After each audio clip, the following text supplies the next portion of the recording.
Hey guys, we're starting new project, relatively big one. We're gonna install 33 solar panels. As you can see, layout is pretty complicated here, many roof surfaces. It's gonna be Enphase system with a 200 amp panel and 4 10C batteries. And battery is gonna be installed on this wall. Roof is brand new, and in my opinion this is one of the best shingles because they're really thick. So I think they like warranty for them like 40 years or even 50 years, I don't remember exactly. But at the same time it's one of the toughest shingles to install because it's hard to install flashings under that. And now we're going to mark location for all panels and start install mounts. As always, we're using Iron Reach Flashfoot 2 and XR 100 rails. And we're installing 33 solar panels, not the biggest project, but it's a leading project in terms of solar panels locations. We're going to install solar panels on 9 different roof surfaces. We're finishing mounts on the top roof. It's 11:08. We started at 9, so in about 2.5 hours we did all mounts on top roof. Now we did preventable conduits, not secured yet, but all bands are done, and we're installing rails. We're gonna have 2 panels here as well. So the top part of the roof almost done.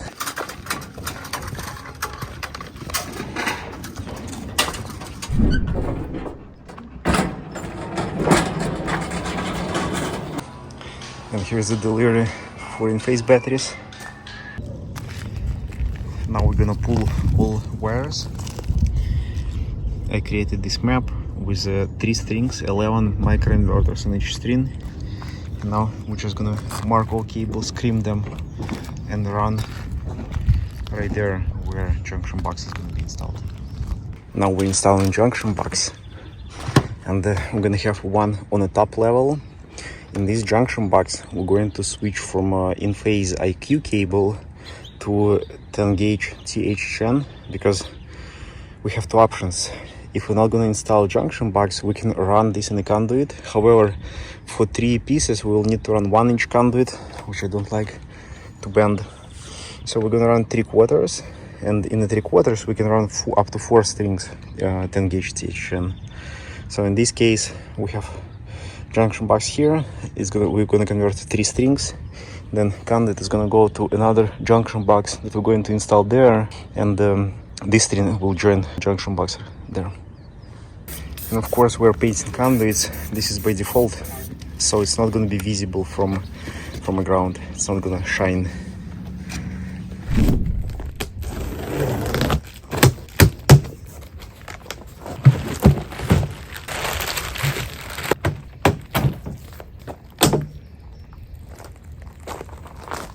Between combiner box and electrical panel, we're gonna have 100 amp AC disconnect, and right there we have a gas breathing valve.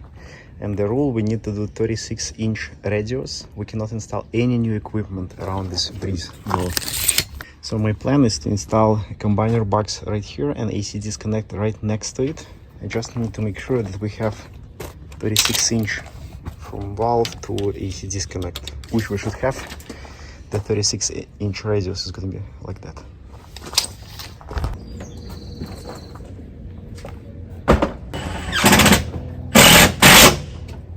Also, I'm measuring the height from ground to the top breaker. It cannot be higher than 6 feet 7 inches. Our battery is going to be installed there. Then we're going to run conduit along the wall, and this conduit will go down here to combiner box. To waterproof connection to the combiner box, we're gonna use LB, nipple, and hub.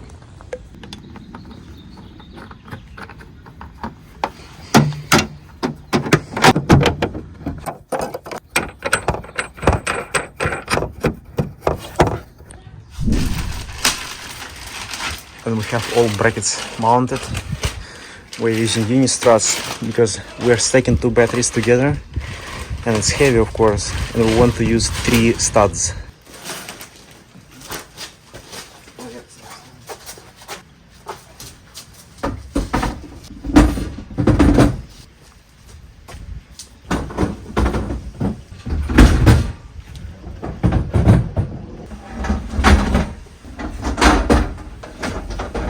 and we installed all batteries except one. For that one we didn't get bracket, so now I have to order one completely new battery, get bracket from that one to finish this project, and then contact Enphase to get bracket. So all 4 batteries installed, or 3.5, and then we're running conduit, which is gonna go to combiner box right there. Each battery is gonna be connected with a 4-gauge wire, so this is gonna be jumper to 4-gauge there, and then from those two we're gonna run line to combiner box, same with those 2 batteries. We're finishing day 2. So we did run all conduits, finished wiring on the top part of the roof, installed 2 junction boxes, run conduits, combiner box, AC disconnect, and right here mounted all batteries. Tomorrow we have delivery for solar panels, and I think we're gonna finish roof tomorrow. Day 3, we're back on the roof, installing all microinverters, and we're gonna run trunk cable and crimp all connectors.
Last step when we prepared everything for solar panels is to collect serial numbers of microinverters, and then we can create a map in the Enphase application. Now we can lift solar panels and start installing them.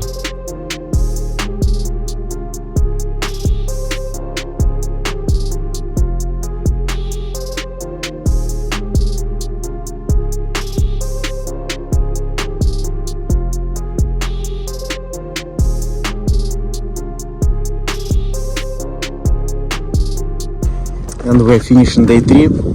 Today we finished top part of the roof, installed all panels.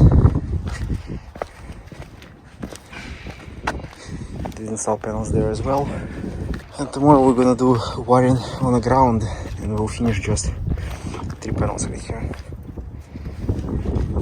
We're starting day 4, and today we're gonna run wires from combiner box to the batteries. So the idea, we're gonna have 1-inch conduit connecting 2 batteries together from one side, and then from this side it's gonna go to the junction box right there. Same with this battery. We're gonna have 2 pairs of wires for those 2 batteries and those 2 batteries.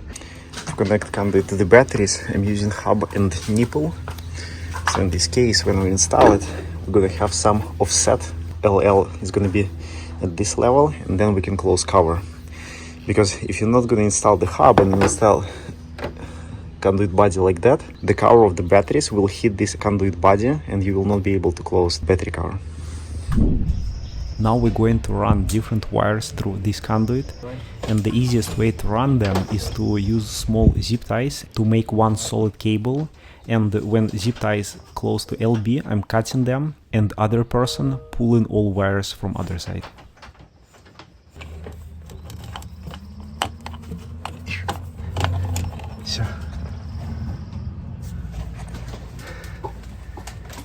And here's the IQ collar ready for install, because after the installation door is not gonna close, and I had situation when PG&E technician came, and because this door cannot be closed after, they just left, and I have to pay $300 again for revisit.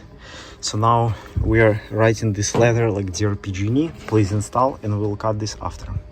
Now we have wires pulled through this junction box to all batteries. Actually to one battery right there and one battery right there. And now here's where real pain with Enphase battery starts. So what we're gonna do,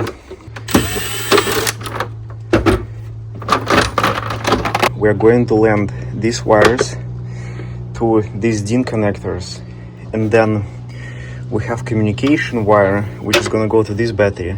Then it will jump from this terminal to this terminal. Then from this terminal it is gonna go through the conduit that we're gonna run here on the left to another battery and another jump. For these 4-gauge wires, we're gonna land them here. Those supplied by Enphase, these pieces, connecting those two batteries. And then we need to run another set of 4-gauge wires to the bottom batteries and do same connections there. So for all 4 batteries, it's a lot of connections. And of course, it takes a lot of time to connect this. The fun part, I did install maybe like 6 or 7 systems with Enphase 10C batteries. In half cases, something didn't work just because it was a software issue or it was like hardware issue. And Enphase, the first step to debug the system, they will ask you to make pictures of all of these connectors. So that means if something wrong with the system, installer have to arrive to the site, remove these covers, remove top covers from each battery, and do pictures of all of that. So to debug this system, it's a pain for installers. So now I'm just going to connect these 3 conductors. Here is done wiring for just one battery. Enphase requirements to have at least 6-inch spacing between the batteries. However, if you do 8-inch spacing, you will have much more room for impact gun to attach covers back and to torque terminals on the DIN rails. And we have a key collar installed by PG&E. Now I'm going to cut the hole in this door so I can close back the door.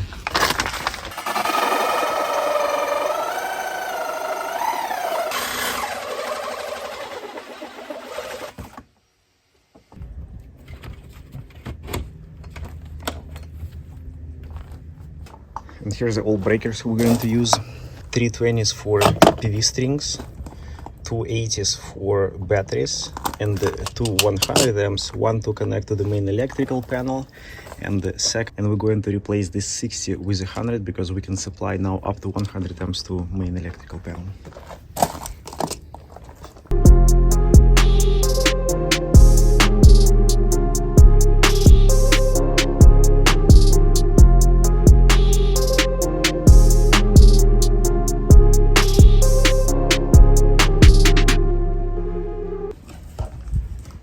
And here are all breakers installed in the combiner box. I'm doing cleanup and just check how many extra connectors we're getting with the system. We're also getting many extra bolts to mount the batteries. I'm not sure why we need so many of them. This is all washers coming with the system. Combiner box wiring is finished. Same with AC disconnect. Now we can start system commissioning. We can cut the zip ties and connect DC power to the battery.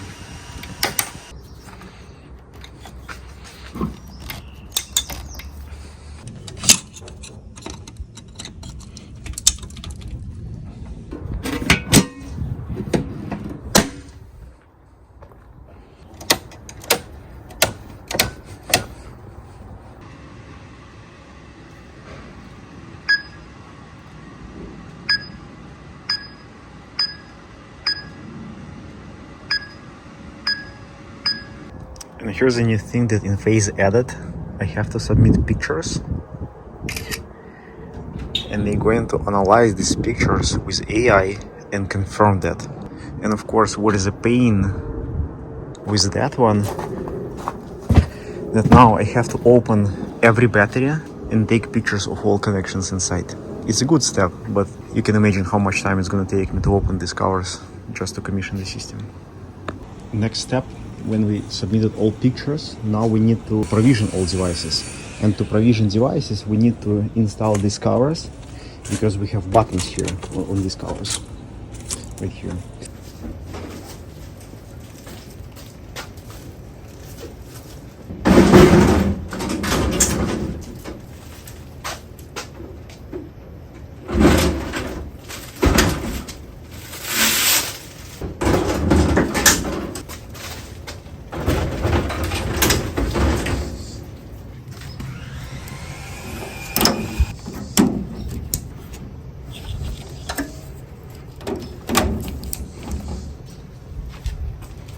Now all batteries turned on. We have LEDs everywhere. And now we are provisioning devices. And the fun part of provisioning 10C batteries is we always getting this error. Like every time I'm doing install, every time I'm getting this problem. It cannot provision the batteries. So the only way we can fix it is just to make sure that all batteries are on and just keep try again. After third attempt, all batteries provisioned and we can go to the next step. And today is really cloudy day and our solar array produces 2 kilowatts, which is not bad. Now it's doing all checks, validating all CT sensors and meters like work correctly, and we can close the batteries.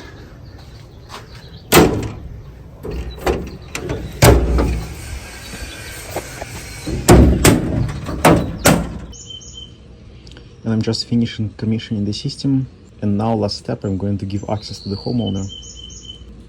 Now homeowner is going to get email and his system is going to be available in Enphase application.